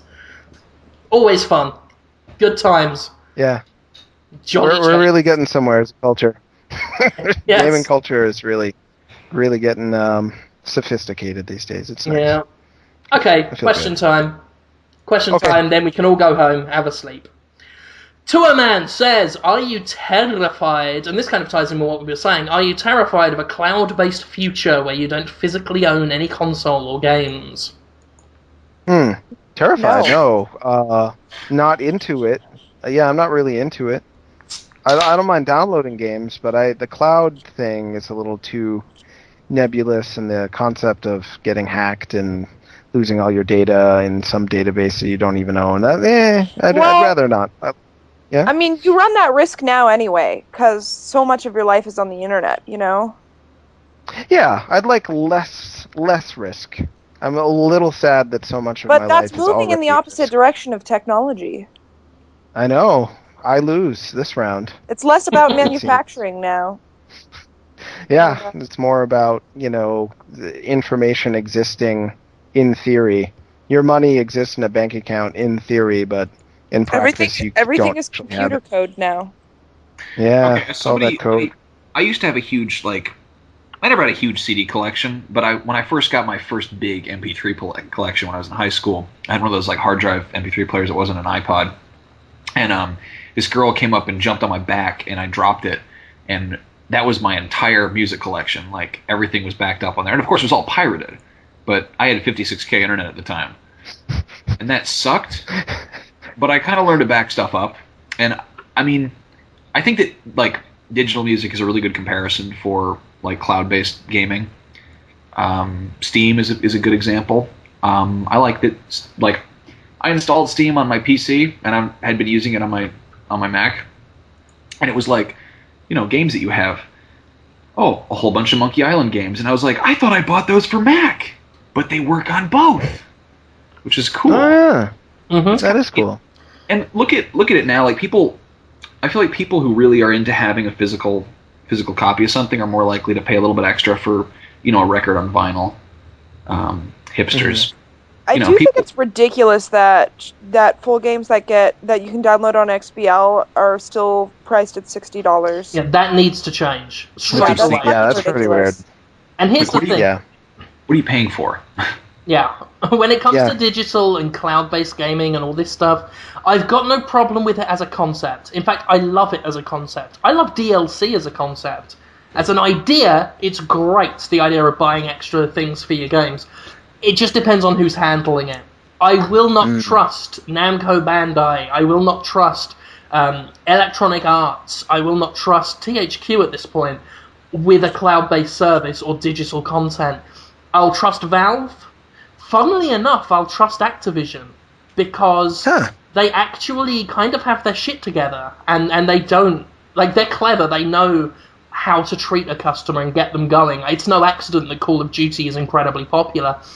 And even though they have proven they will overcharge when they can get away with it, they're still, not liable to pull utter dick moves.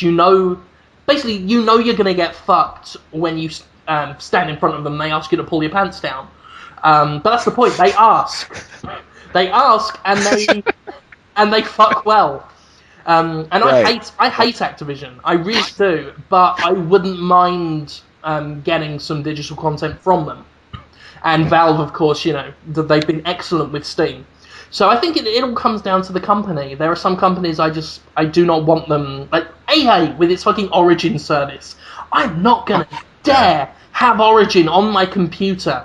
I don't know what kind of malware they're gonna fucking hide on it. I do not. I don't even know what that is. That sounds terrifying. Origin of what? What is it? What does it do to you? That sounds like a terrible game. Origin is basically EA's answer to Steam. Except, yeah, they announced that a few months back. At E3, Is that right? Just D3, yeah. So much news I missed at E3. But yeah, I do want. You? I think we have the best. I'm sorry, I talked over you. I'm just going to make a sound to cue to you to talk. Just make things as awkward as possible afterwards. Yeah, we're good at that. I would want. I don't know. The one thing that I'm still waiting for, and Nero actually agrees with me on this, so I don't feel like a total idiot for wanting it, is just one universal video game playing machine. Metaphorically a toast. What's that? That'd be incredible. Ooh. You want it too? Other people say, "Oh no, yeah. that would destroy competition. That would destroy hardware competition." I don't think it would. I don't care about hardware competition though. I care about video game competition. Some, competition with the controllers themselves. People could vie to make new games that use new controllers, but there's no reason that we can't have something that uses Kinect and the Wii Remote and the standard controller. It's just time for that at this point, for me anyway. I'm really hungry for that. Guess what's really, really fun? Guess which console is the most fun if you don't have any games on it? Fucking none of them. They're boring. They're fucking. Yeah, focusing so much on the console itself is a bummer. I want to get past that somehow. And I guess cloud computing might do that because the idea is that you could do anything with it. I don't like OnLive. There's something about that I just don't dig. It just feels almost cheap to me so far. Yeah, it's. Streaming. Yeah, it feels a little. Streaming is like what TV does, and downloading is at least what sort of like owning a movie is. It's like there's a different. I don't have to have a physical thing, but I like the feeling of owning something, sort of. Yeah, I like the idea of being able to move to another country and being able to not have to take boxes of shit with me of video games. Oh, that's just being able to take a console. Yeah. Well, then you run into the issue of regions. Well, okay. Say I'm moving across the country. Whatever. That was just hypothetical, but. Right. No, I get that. But it's less things. It's less physical things to clutter your life. I hate to say it, because and they should do this thing I can say, but competition in business is like the opposite of innovation. I disagree. This fucking thing tries so hard to be an iPhone, and if it tried to be its own thing, it would probably be a lot more fun. Probably be kind of cool. Yeah. If anything, focusing too much on money. Innovation, though. Yeah. Competition is a double-edged sword. It's not competition itself, it's just what companies choose to do with it. You look at... can drive you to use an old wrestling example, the Monday Night Wars between... And this is so geeky and shitty. The Monday Night Wars between WCW and WWF led to some of the best wrestling content in years that has never been seen before since, because they kept trying to one-up each other and compete for ratings, because both shows went up on a Monday night. And that was an instance of it really driving innovation. Whereas other times it can be abused, and as you say, things desperately trying to be iPhones, that's not so good. I wouldn't say... Shit, man, you could have said that a lot of really great innovation came out of World War II, but you went with wrestling. But no, it's true. Competition, that was the wrong word. I mean more trying to be something. Like... Oh, that, I like totally chasing agree. an audience? I think chasing an audience is bad. So much for trying to make Battlefield like Call of Duty. It's like, don't try and be something else. I totally agree with you there. Yeah. Mm-hmm. Yeah, chasing a demographic. I think what you want to decisions based on. Yeah. No, go ahead. I was just going to say, I think it's best to argue it the other way around. Emulation is just a terrible form of competition. Oh, yeah, perfect. You summed it up. But it's a great way to game.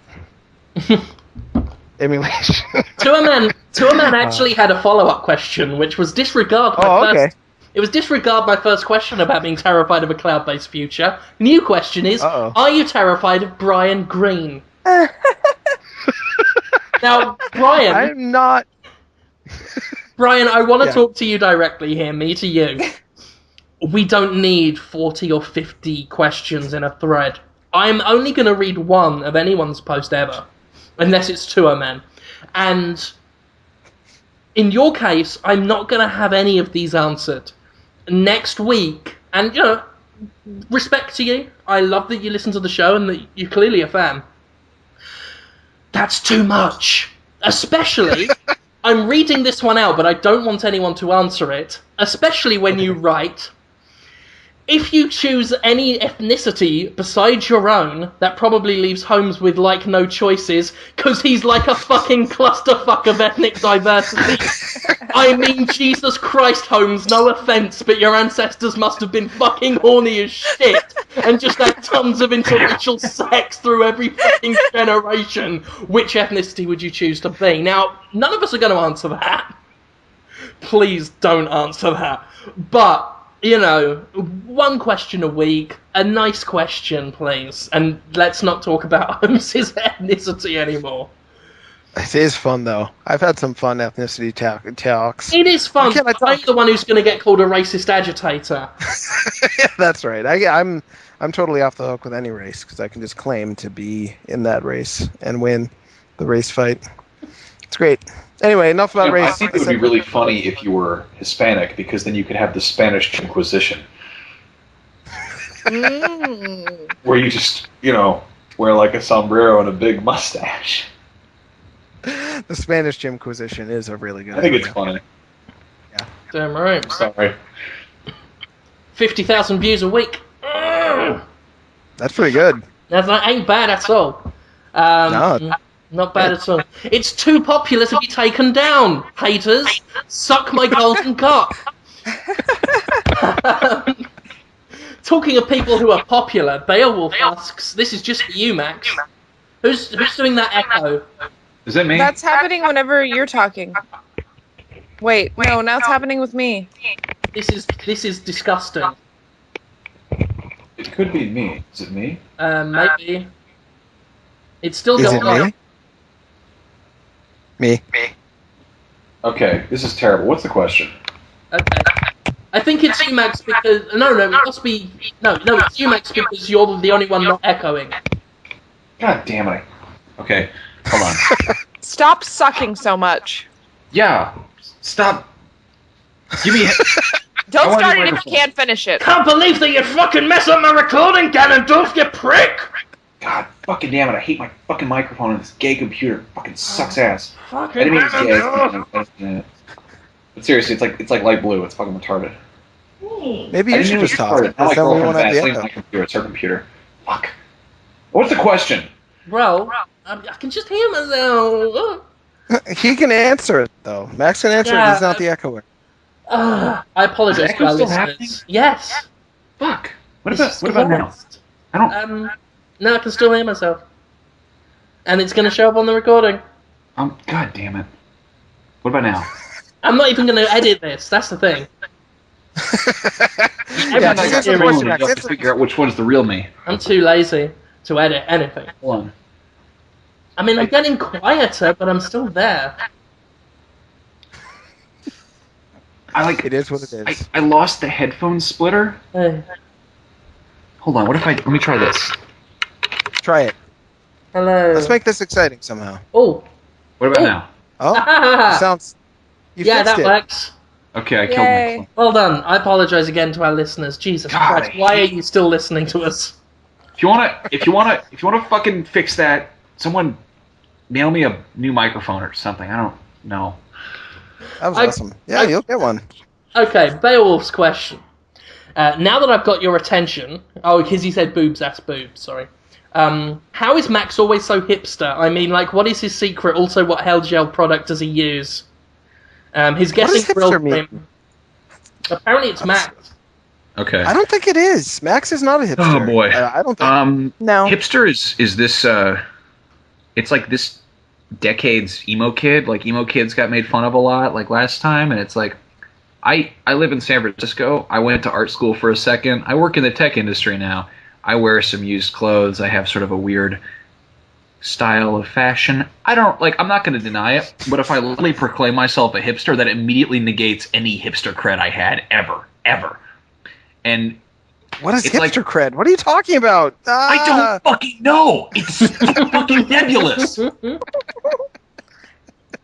The way it works is there's a picture. If you search, I think it's like quantum hipster mechanics, and it's this picture, and it's a lineup, and you've got a guy in a fucking t-shirt, and next to him is a guy with a beard in like a V-neck shirt, and the guy in the regular t-shirt is like hipster, and the guy in the flannel shirt is like hipster, and next to him there's a guy in an even slightly more avant-garde outfit, and it keeps going, and it's like the progression of weird. It's like whoever's more of a hipster than you call them a hipster. And the last one is a fucking unicorn wearing giant headphones. And the lead singer of TV on the radio is going, hipster. So it's like, It's basically anybody who's different and who's not like emo. Yeah, whereas But they have Max been doing it on last year- purpose. there's a really good definition of it on Urban Dictionary. It's funny because you guys are seeing me at probably the least hipster point in my life. I'm actually kind of a yuppie. I live in Pacific Heights, which is kind of a affluent neighborhood, as Holmes would put it. I'm sure there's lots of street pass codes here. Is that what I call it? Oh, yeah. Oh, that episode got erased. People don't know about that. Yeah. No, Holmes was saying how to get street pass codes is to take your 3DS through an affluent neighborhood. But yeah, there was a time in my life when I was like, I don't know, I was much more of a hipster. Now I go to like nice press events where they have open bar, and it's like I'm not going to fucking sleazy dive bars with bad electro DJs playing like, shitty mashups and talking to girls with But did you do that? Did you do that because you thought people will now think that I'm hip, or do you just do it because you're like that'll be fun? I've always just kind of done my thing, and I realized too. I realized that I am like a big fucking giant gangly motherfucking hipster. But I think you're only a hipster if you're thinking this is the hip thing to do with the kids today. I don't think when I meet a man. I think it's trying to do what no one else is doing, and maybe I'm being that guy by being like, hey, who wants to listen to fucking Kid Rock at this party? Like, But the trouble is I end up doing that by saying, I'd go to a party and I'd say, who wants to listen to ELO or fucking Peter Gabriel or whatever, and I wouldn't consider that hipster because that's just too weird. Like, to even be hipster on a trendy level, so what is that? Like, what's that? It's too blurry, and words like hipster and emo, and I think we've spoken this before about misogynist, racist, all that stuff, like, all these accusatory words are so meaningless now because they just get thrown around.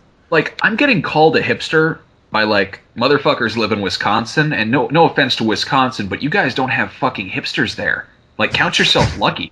Like, go to Urban Outfitters in fucking downtown San Francisco, and you'll have yourself a nice time. It's like Tumblr if Tumblr was a place. It's fucking awful.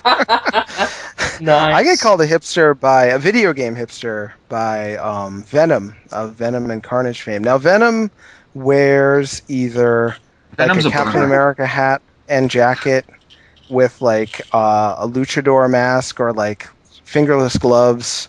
Sometimes he'll wear like an entire skull outfit. I mean, he's putting thought into his look. I mean, he'll have chains. Like, it was all chains and belts at E3 this year from Venom. Yeah. When I first met him, he just wore a baseball cap and a shirt. I don't know what happened to that lad. He's got different. He San Francisco happened. He juggles fire. He dyed his hair blonde. He's calling me a hipster, which is, makes me wonder what it means. Maybe I'm so not. I mean, I'm like a balding, boring man. It can also be used as a derogatory term to describe someone who repeatedly claims that things were better in the olden days. Oh, okay.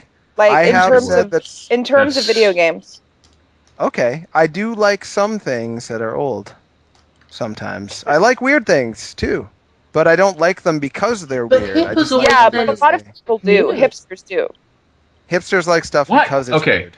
Hippos Time always out. meant new and current, though. Time out, interesting. guys. Yo. Why the fuck are we discussing this? We are obviously not hip people. We work for a video game website, which And is Well, that's something I'm desperate to write about. It is almost that video feels. game- It feels like we're Yeah. hillbillies that have like found a crashed UFO and are just trying to discuss the alien technology inside. I think we should move How do you on. Yeah. suppose they use the crystals to communicate? But the second part of the question, I use Axe whatever messy paste. It's what it's called. It's the little black. Yes, Axe like the douchebag body spray. That's what I use in my hair. Oh, So no. there you okay. have it. It's also what Hamza uses if there's any need for clearing that up. But he had, I to could ask, to ask me for the recommendation, so there you go. I was into the Axe whatever messy paste before Hamza was, so I'm. Now that Hamza wears vests. Is that yeah, hip? Hamza dresses like a waiter now. he does. We actually. Oh my god, that was so funny. We He were wore this walking to this full suit and pants outfit as we were walking to the Destructoid E3 party at in LA, and we walked right by a group of waiters wearing the exact same outfit. They were valets taking a smoke break, and I was just like, "Hey Hamza, you done with your 10 yet?" Like, That's cute. Girls like him though. This is very popular with the ladies at E3. That Hamza. really? Sure, we're talking him I up. like Yeah. I like wearing the vesty sort of little sleeveless jacket thing over a shirt. Trouble is being fat. I then look like some sort of like corrupt plantation owner or something like that. Oh my god. Like I like the look, not because of that, but it looks quite smart on me. But it does have that effect if you think about it for too long. So I have to move fast, which of course is a problem in and of itself, so that they don't get a good look. But they can tell I was smart. We are such a Jim. I realized you kind of dressed like Billy Joe Armstrong from Green Day during the American Idiot period. Actually, I've had this great joke I wanted to use since last year's PAX Prime, because underneath the trench coat is a short-sleeved black shirt and red tie, and I've always wanted to use the great joke, I look like Porky Pigs joined Green Day, which I know would get a round of applause. I've never had an opportunity to say it.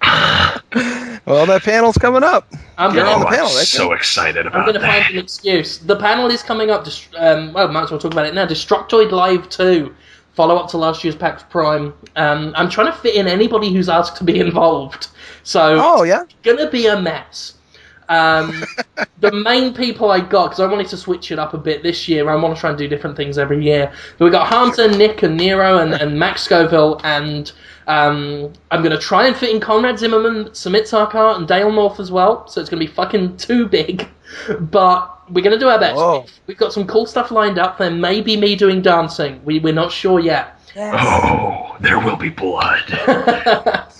But that is, it's going to be cool. If you were there last year we had Geddy Lee being transformed by a 3DS. We had Jonathan Holmes eating crisps. We had the world reveal of Bit Trip Fate.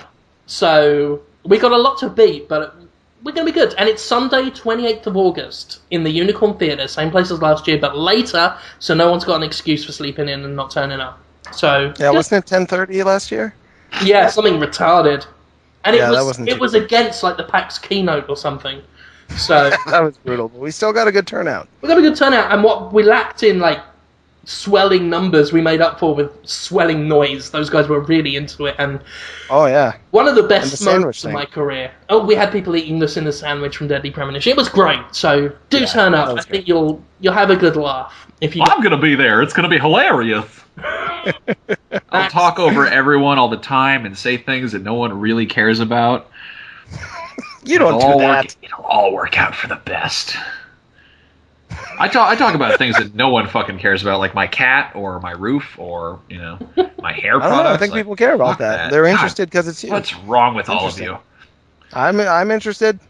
Sign The me up, I'll be questions? there. I do like the questions the best. Yeah, I hate to ruin everyone's fun, but I'm going to have to talk about video games again. Fuck you. I'm sorry. For soon, he painted a nice little picture about Randy Pitchford meeting Max Scoville at a future event and calling him a Judas for, I guess, not liking Duke Nukem Forever as much as possible. I don't know. But his main question was, have you ever given a game a savage review? Or I guess in this case, for those of us who haven't reviewed, like just a savage write-up.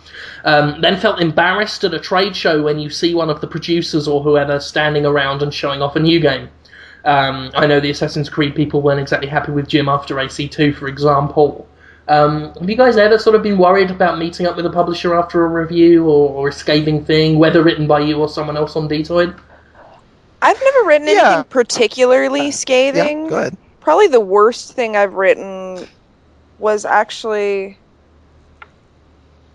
maybe complaining about certain aspects of Dead Island. But even then, I can't say I was overtly worried about what anybody would say just because it wasn't bad enough, you know. But I also haven't written nearly as much as someone like Jim or Holmes has, so we shouldn't have answered this question.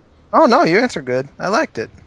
When I gave Conduit a 7, which I didn't think was that bad of a score, one of the developers stopped returning my emails. We were like talking about playing it online and stuff and being buddies, and I'm like, it's just not that great. It's not the worst at all. I enjoy a lot of it, but don't expect too much, people.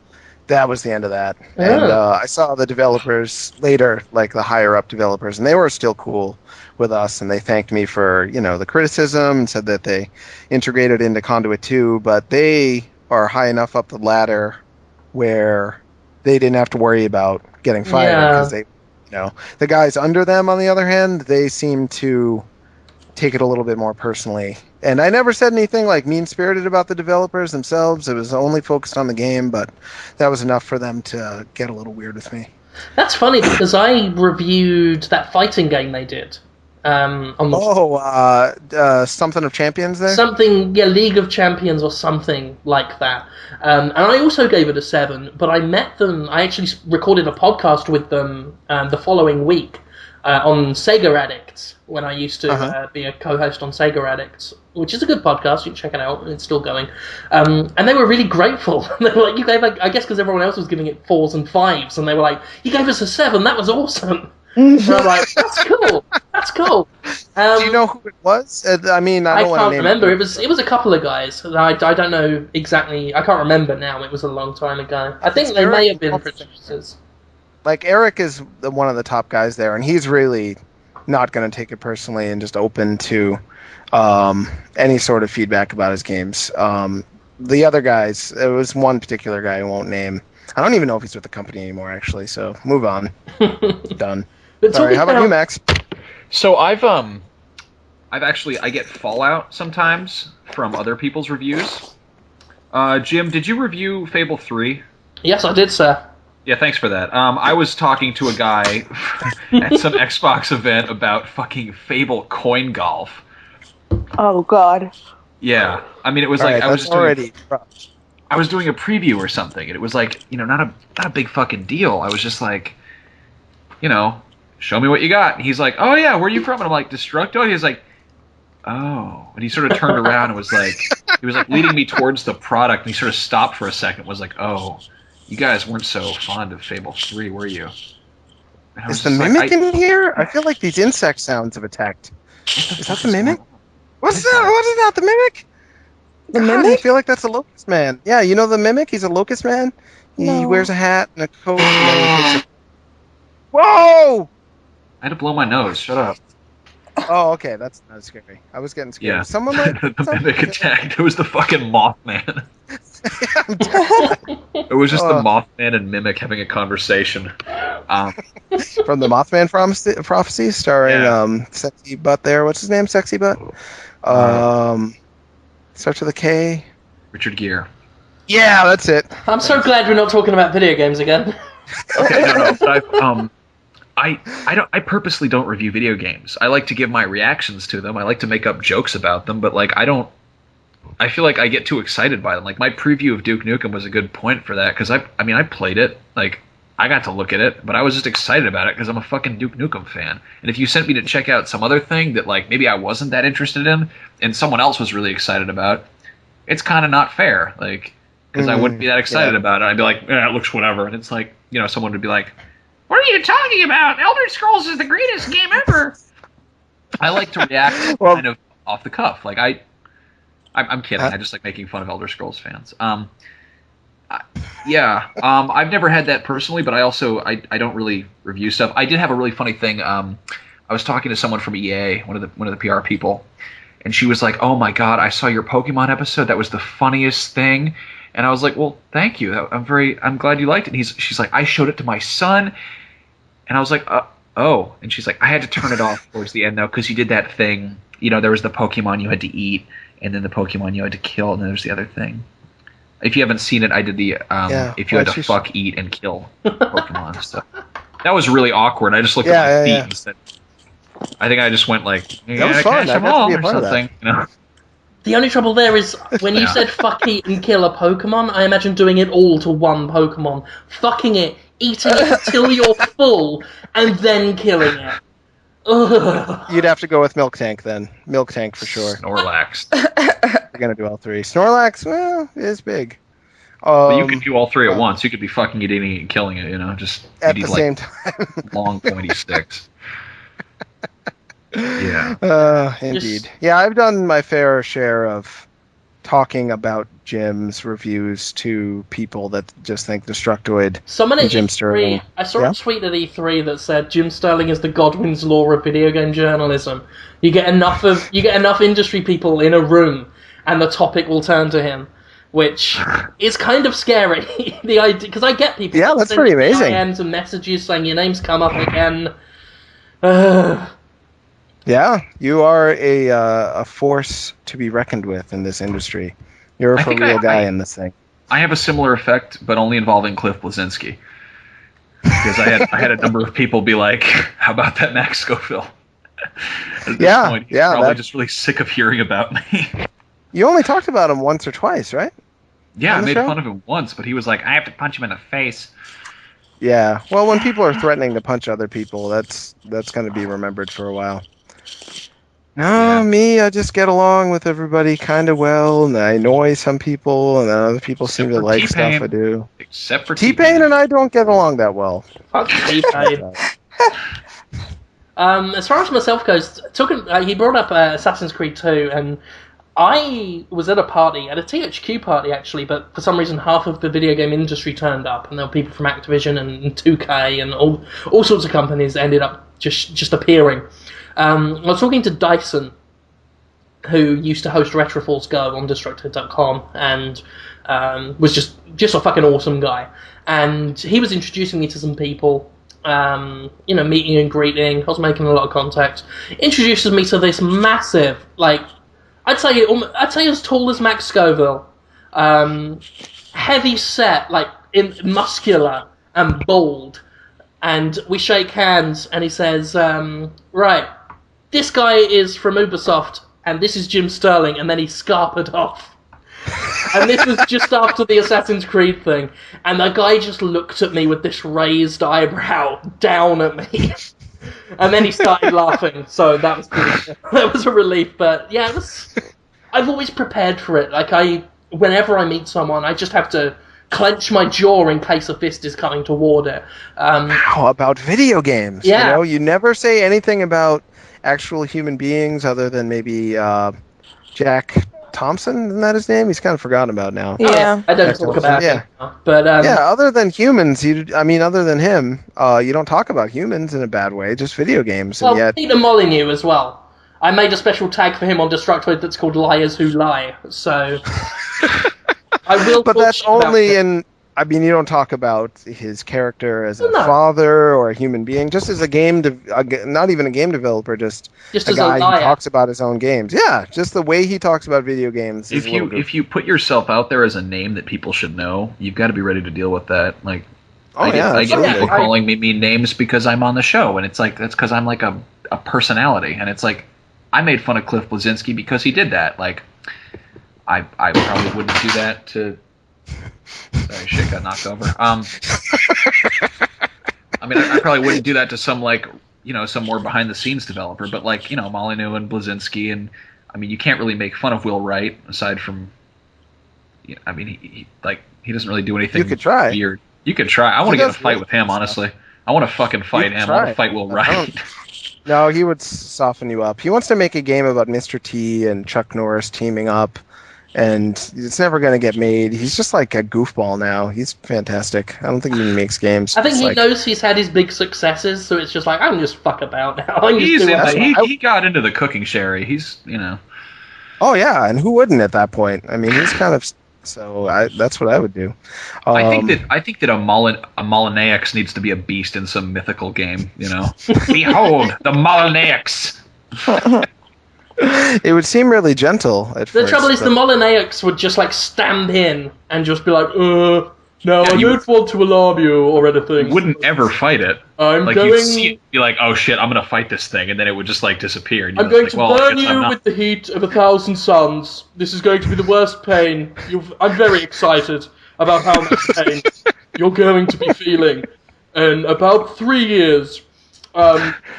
As you can see, the fire that I'm just cooking at the moment is only a few months old, so it doesn't look very good right now. And the last one was utterly terrible. But, All previous Molyneux before this one have been weaklings. I am the greatest Molyneux ever. And then it would just you'd beat it, and there'd be just other the same ones. thing. Yeah. Oh, in retrospect, I'm not that scary. The next one coming along, he's got wings and 2 heads. You'd have better luck with the Manticore. I love manticores. Yeah, I was just about to say that. Yeah, we had a fun time there. What were we talking about before that? Not that that wasn't good, but I could have sworn I had something to say once. It doesn't matter anymore. No, it doesn't. I'm about ready to wrap this up. Guys, I really have to Well, pee. it's not early. So. Yeah, I want to play that. I'm losing energy. See how that turned out. What about you, Tara? I love our moments. You don't even of need to tell silence. jokes. Yeah, me too. Yeah, capture them. Okay, yes. Sorry, I forgot I was a host for a second. Hello. Goodbye, and welcome, and listening to the show. I literally forgot how to say a sentence. Yeah, someone took your sentence, remixed it, and then put it back in your brain. This happens at the end of every show. I think we expose our minds to the worst drivel. I really have to pee. I'm gonna go. I want you guys to be voice actors in a video game. Max, I do. I want that so much. I really you want to do would be that. great. You would be fantastic. You too, Tara, and you too, Jim. Absolutely. Oh, thank you. It's true. Although you're just saying that because you said it to Max. No, not at all. I was thinking at first when you came in and said, I'm losing energy. Just seemed like something would happen in a new Gauntlet. You're run out of potions. The female series. Anyway, sorry. I actually might be soon in an indie project, but I don't want to say any more than that. That's exciting. Max has gone to do a year and 8, dirty year and 8, like a filthy little boy. So that just remains for me to thank you all for listening, if you still are, to 156 Podtoid episode of the one that you have heard. Subscribe to us on iTunes, leave us little reviews. I know it's wrong of me to expect you to give us glowing praise now, but do anyway, go on. Because it's good, and the more subscribers we get, the more we can keep doing this and making it all good and nice for you. Thank you, Tara, for being on it. Thank you for having me. Thank you, Jonathan, for being on it. Oh, likewise, Jim. Thank you. Yeah, you can catch Max and Tara every Monday, Wednesday, and Friday on Destructoids, the show, which is on YouTube and Revolution 3. And myself and Jonathan owns it pretty much every day on Destructoid.com. We'll see you next week. Bye. Bye-bye. Bye.